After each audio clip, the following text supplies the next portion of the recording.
Bismillahirrahmanirrahim. Assalamualaikum warahmatullahi wabarakatuh.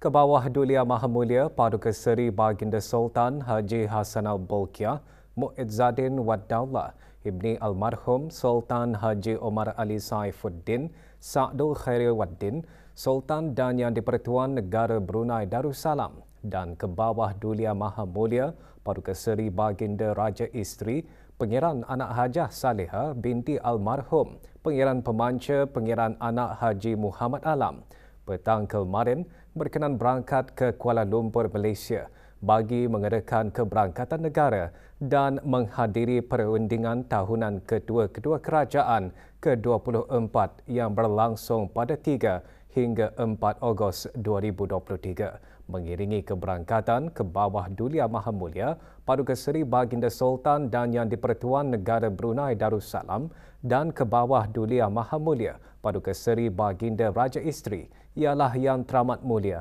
Paduka Seri Pengiran Anak Puteri Hajah Masnah Ambassador at Large di Kementerian Hal Ehwal Luar Negeri. Sebelum berangkat dari Istana Nurul Iman, doa selamat dibacakan oleh Yang Berhormat Pihin Dato' Seri Maharaja Dato' Paduka Seri Setia Dr. Ustaz Haji Awang Abdul Aziz bin Junid, Mufti Kerajaan.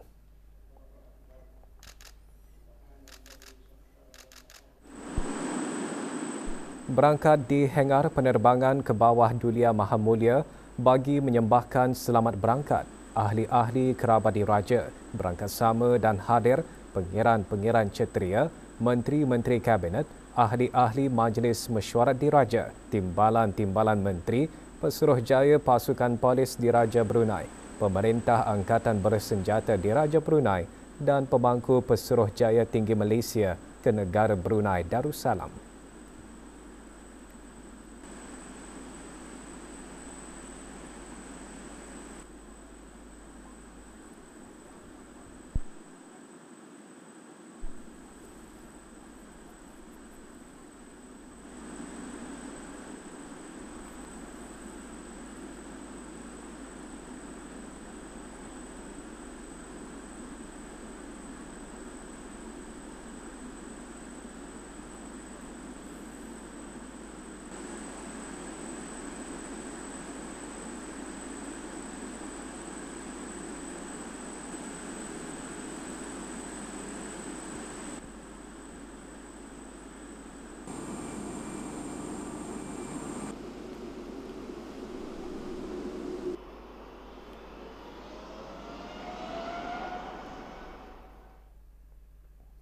Kebawah Dulia Maha Mulia Paduka Seri Baginda Sultan dan Yang di-Pertuan Negara Brunei Darussalam dan Kebawah Dulia Maha Mulia Paduka Seri Baginda Raja Isteri berangkat tiba di Kuala Lumpur, Malaysia bagi keberangkatan negara dan menghadiri perundingan tahunan ketua-ketua kerajaan ke-24.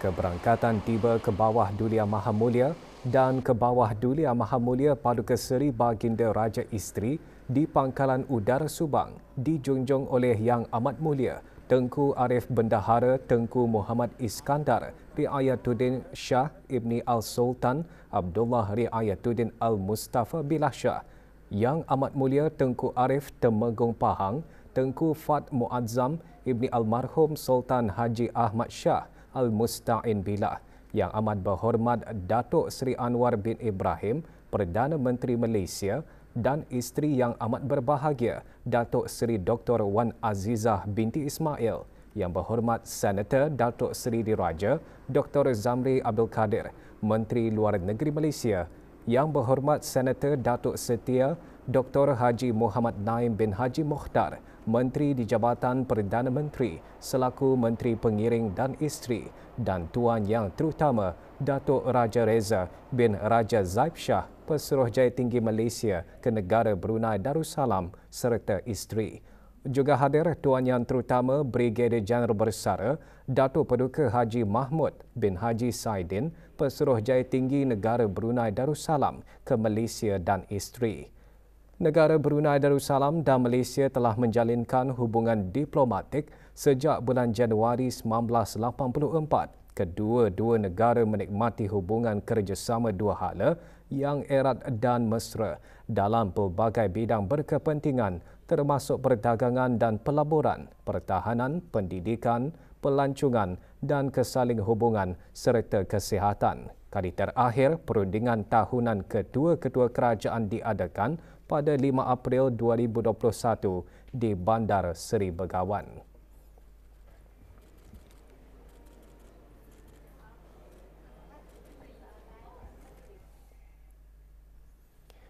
Pusat Dakwah Islamiah melalui bahagian media, multimedia dakwah dengan kerjasama Pusat Pengajian dan Penyebaran Al-Quran MABIMS, Institut Tahfiz Al-Quran Sultan Haji Hassanal Bolkiah kemarin mengadakan majlis pelancaran rancangan radio bacaan 30 juzuk Al-Quran oleh Hafiz tempatan di dua saluran radio. Majlis bersempena 30 tahun penubuhan Institut Tahfiz Al-Quran Sultan Haji Hassanal Bolkiah itu diadakan di salah sebuah hotel di Gadong.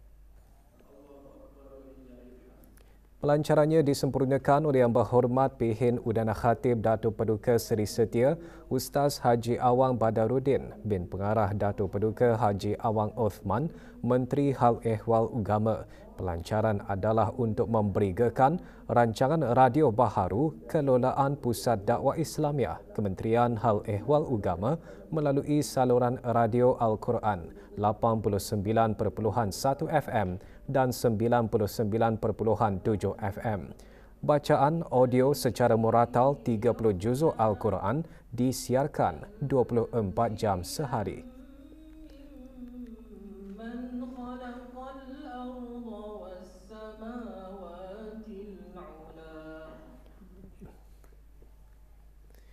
Anugerah Kepimpinan Belia Mampan Bank Islam Brunei Darussalam BIBD yang diumumkan Mei lalu bermaklumat memperkasa generasi muda untuk membawa perubahan dalam menangani cabaran ekonomi, sosial dan alam sekitar. Ia sejajar dengan Wawasan Brunei 2035 dan Maklumat Pembangunan Mampan SDG Pertubuhan Bangsa-Bangsa Bersatu PBB.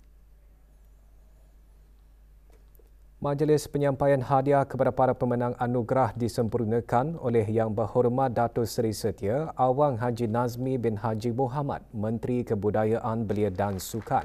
Penganugerahan seumpamanya mencerminkan hasrat negara bagi menangani cabaran global dan melalui inisiatif BIBD, komitmen bagi melaksanakan maqasid syariah diharap dapat mempromosikan perlindungan alam sekitar, tanggungjawab keusahawanan dan impak sosial inklusif di bawah rangka kerja kemampanan BIBD.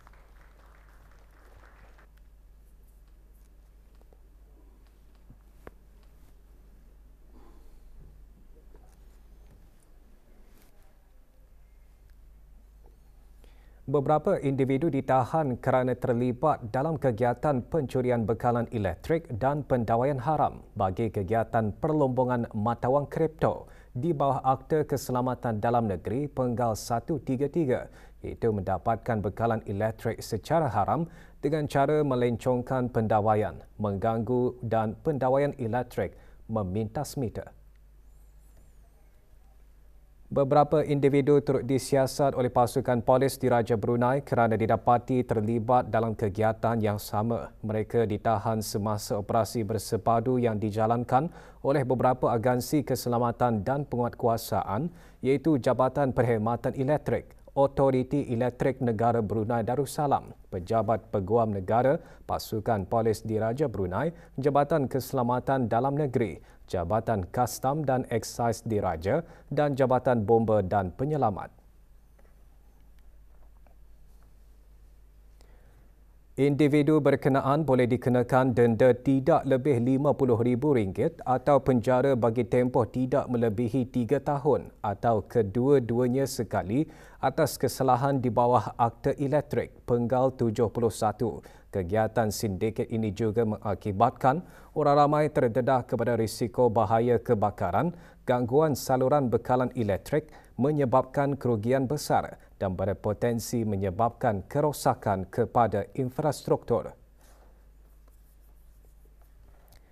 Pihak kerajaan akan terus membuat pemantauan dan pemeriksaan di premis-premis perumahan dan perniagaan di negara ini dari masa ke semasa bagi memastikan setiap pemasangan dan pendawaian bekalan elektrik termasuk meter elektrik adalah mematuhi piawaian yang sedia ada, beroperasi dengan baik dan selamat.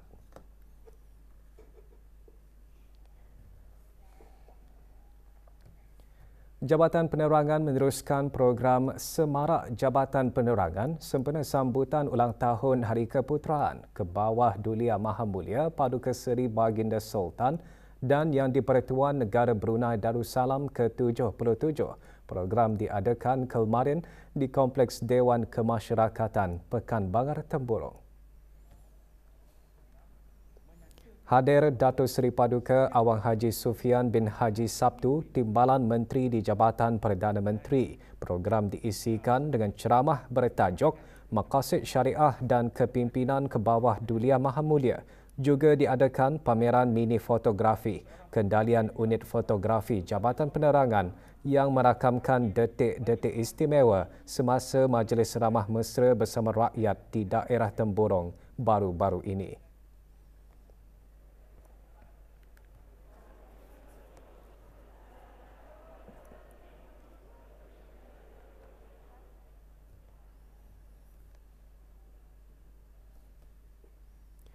Negara Brunei Darussalam pada masa ini masih berada dalam monsun barat daya. Angin barat daya adalah dominan dengan keadaan atmosfera yang stabil. Negara mengalami keadaan sedikit berjerebu sejak 25 Julai hingga kemarin. Keadaan berjerebu disebabkan jerebu rentas sempadan dari negara-negara jiran yang dibawa angin barat daya. Stesen Penjarapan Kaji Cuaca merekodkan penurunan jarak penglihatan mendatar antara 7 km hingga 9 km. Negara diramal akan terus mengalami keadaan berjerebu di tahap sedikit untuk beberapa minggu akan datang disebabkan kurangnya aktiviti dan jumlah turunan hujan setempat. Permukaan suhu udara dijangka lebih panas daripada biasa, manakala suhu maksima dijangka antara 33 darjah Celsius ke 35 darjah Celsius. Walau bagaimanapun, keadaan cuaca aktif diramalkan berlaku bermula kemarin hingga Sabtu 5 Ogos disebabkan pengaruh secara tidak langsung sistem taufan Khanun. Hujan lebat dan berpetir sekali-sekala dijangka menjejaskan kebanyakan kawasan negara. Hujan badai juga dijangka berlaku dari masa ke semasa. Maklumat cuaca terkini boleh diperolehi di talian Cuaca 114 atau laman sesawang www.met.gov.bn, Facebook @BruneiWeather, Instagram @Brunei.weather dan Telegram Brunei Weather.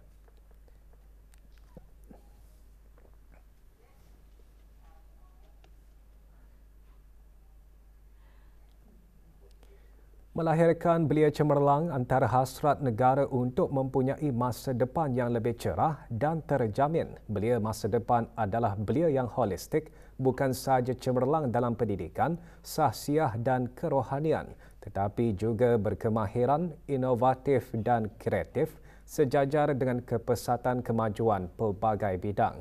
Sempena sambutan Hari Belia Kebangsaan ke-18, beberapa golongan belia mengongsikan pendapat mereka mengenai ciri-ciri yang membolehkan seseorang belia untuk menyumbang kepada pembangunan negara secara berkesan. Laporannya bersama Siti Nur Maziah Jidi. Sebagai aset yang amat berharga, belia merupakan tonggak bagi meneruskan kesinambungan pembangunan negara. Komitmen dalam mempersiapkan diri belia dengan acuan yang berkualiti, berkepribadian, berkemahiran, kreatif dan berdaya saing antara ciri yang perlu dimiliki oleh setiap belia.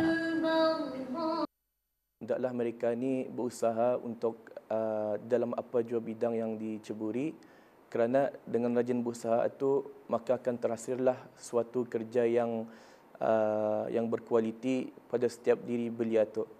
Tidak mudah putus asa dan juga mempunyai kekuatan dari segi mental dan juga fizikal, mempunyai daya pemikiran yang mantap dan berkualiti.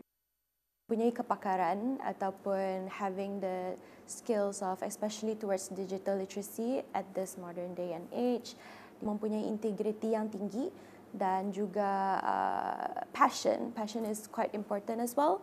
Pada pendapat saya, ciri-ciri seorang belia tu perlu mempunyai banyak kesabaran yang tinggi. Jangan senang mengalah. Dalam bidang sukarelawanan ini, kalau seorang belia tu ingin menjadi aktif untuk membagi balik kepada masyarakat, memang akan menghadapi pelbagai cabaran, pelbagai obstacles. Tapi kalau kan